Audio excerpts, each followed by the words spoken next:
Hey guys, it's Danny. Welcome back to my channel. If you're new here, welcome to my channel. Hopefully you could hear me because last time I filmed this, the audio didn't come out very good at all.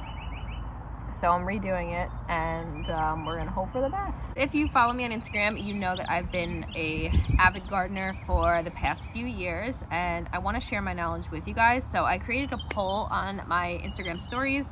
I asked you guys if you wanted to see more gardening videos with tips that I would share with you from my personal experience and knowledge from gardening, vegetable gardening, and I got a lot of responses, so I definitely want to give you the content that you'd like. So if you like this video, you find it helpful, make sure to give it a thumbs up. That really helps my channel, and subscribe to this channel for more videos. Without further ado, we're gonna go into the basics of garden planning and starting your own vegetable garden.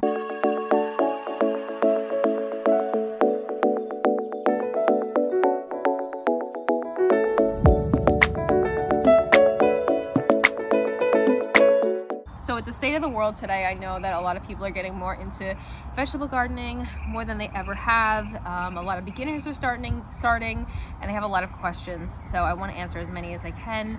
With that being said, I'm not a farmer. I don't have as much experience as a lot of those out there. I am constantly seeking more knowledge from professionals, people who are a lot more experienced than me. But I do have around 14, 15, 16, 17, 18, 19, like about 6 years. I think I started my first vegetable garden in 2014, so I have around 6 years of experience, and with every year you get more experience with trial and error, with making mistakes. That's how you learn things. I think the best way to learn is by making the mistake yourself, but I want to help try to prevent that for you so you can save some money and some time before you make a mistake. And there goes the shed door. Getting windy. Before you make a mistake and then it ends up ruining your season, or you're not getting enough yields. So when you're thinking about starting your garden, you want to pick a really sunny spot. You want to pick the sunniest place in your yard. Placement is everything, and most vegetables in your vegetable garden are going to need at least 6 hours of direct sunlight the whole day. So that's really important. I know it might not be ideal to put it in on the south side of your house. The south facing side is always the best, the sunniest. But for me, the whole south side of my house, or the south facing side of my house, it's not ideal for a vegetable garden the way it's set up. We have concrete throughout the whole thing, so I couldn't dig and make a garden. I have a really small bed, but I just do what I can there. I have some pumpkins, I have some sunflowers that go there, but overall not really good soil. I have a lot of good soil in my backyard, but it's more, not north, I would say more east facing, but it's just the sunniest part of my yard. There's no obstacles blocking it, there's no trees in the way, the house isn't shading it. So I just encourage you to walk around your yard, your apartment, wherever you are wanting to start your garden, because you can do it no matter where you are in different ways, and I'll go into that later. But just walk around and find the sunniest place. There's a website called suncalc.net, and that website will give you the calculations of where the sun is according to your GPS point, or you can type in your address, and that will tell you like throughout the day where the sun's hitting, how long it's hitting, and it tells you throughout the year as well. So that's a very helpful website. I'll leave that in the description down below. But ideally, to create your own garden, you want to put it in the ground if you can. If you have the yard, if you have the space and the good soil, you want to dig up the dirt, flip it over, and amend it so that your garden is directly in the ground. That is the best way, number one way. If you can't do it that way, you can do a raised bed. I try to keep it low, like under a foot. You don't want to go too high because it ends up getting a lot of heat. Even here in New York, you get a lot of heat, and it could end up burning your vegetables, or it can end up just drying them out. You'll have to water a lot more often. It's a lot more upkeep. I have personally kind of in between, so it's in the ground, and then I have a little bit of a tiny bit of a raised bed situation going on, and it's worked really well for me. I actually do use weed netting underneath, so I guess it's technically not directly in the ground in the dirt because there's a barrier. But it's been fine. It hasn't pooled up, it hasn't caused problems with the weed netting. So yeah, they're very super low beds, I guess, and that's what I'm doing just because I have enough space in my backyard for it. I also do a good amount of container planting, which you can do if you have an apartment or you don't have enough space or good soil to work with. I mean, if you don't have good soil at all, you could do a bed and just fill it in with soil, and I'll get into the soil mixtures later. But with containers, if you have only an apartment, you can do some fabric grow bags, you can just get pots, and you just need to make sure you're getting container friendly vegetables. There's some vegetables that just don't do well in containers at all, so just do your research on that. If you want to start off with very easy plants, I mean, if you want to do tomatoes, they do good in containers.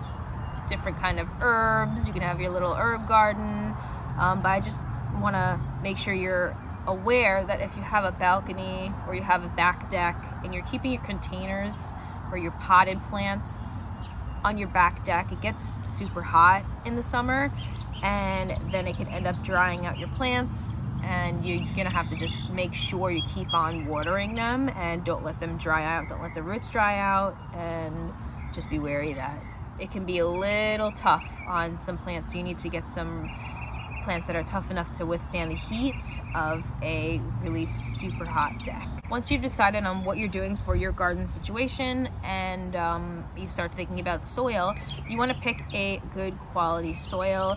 You want to amend your soil, your current soil, if you're doing it in the ground, with some good nutrients. But overall, the soil that you're looking for is a well-drained soil that does not pool up or holds water. That's never good.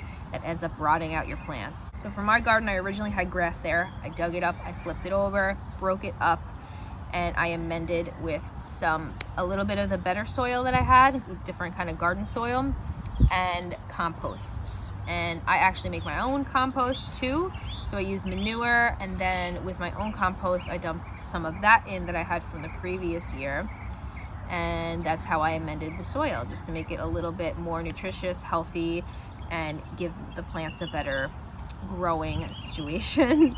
Like I said, I do have the weed netting in there. That's a personal preference. Some people don't like using the weed netting, but I personally have had good experiences with it so far. Now, I did my garden in the expensive way. So I went out and I bought organic garden soil manure, and then I, like I said, used my own compost, which was free.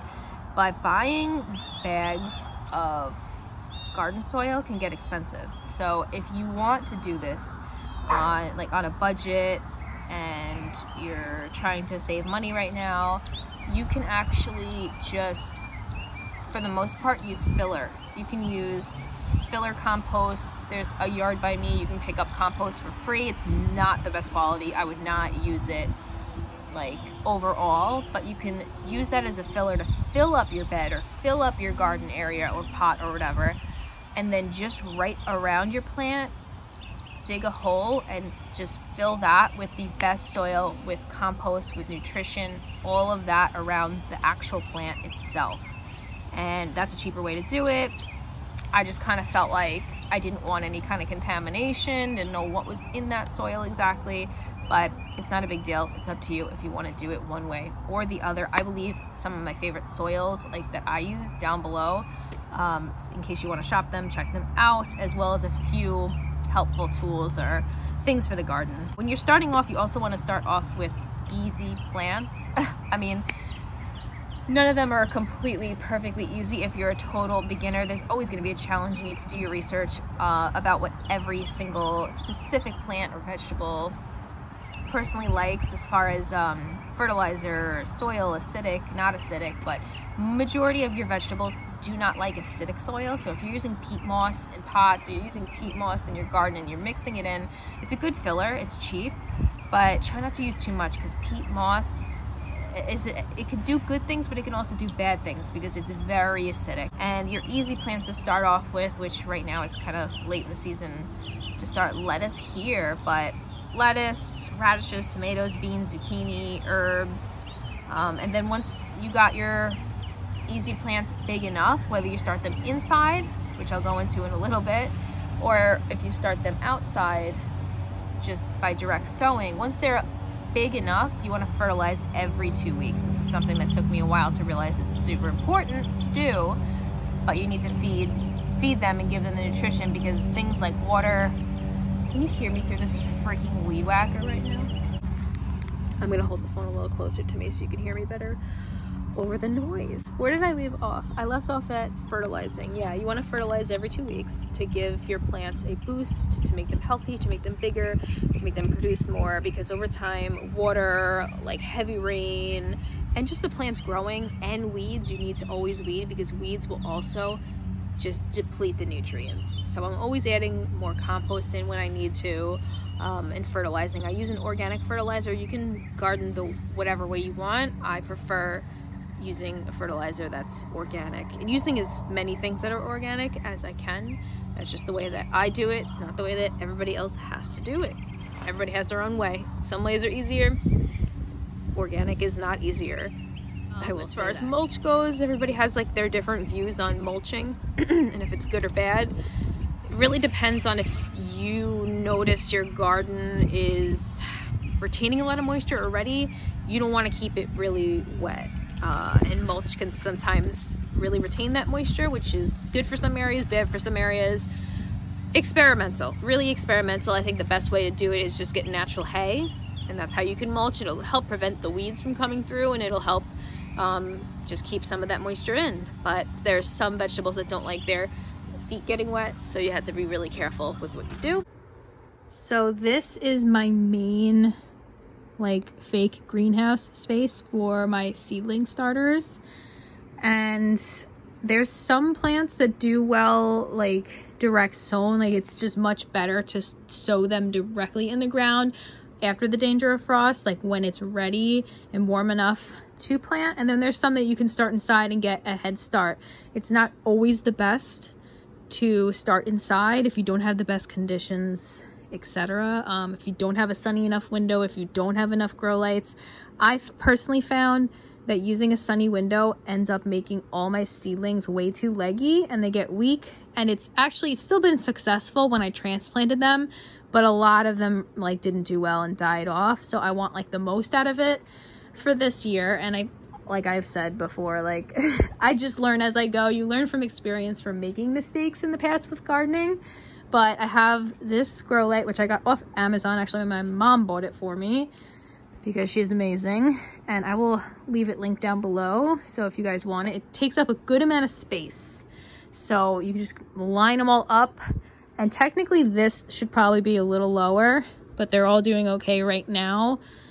There's a few, like the sunflowers are a little leggy, but they're decent. I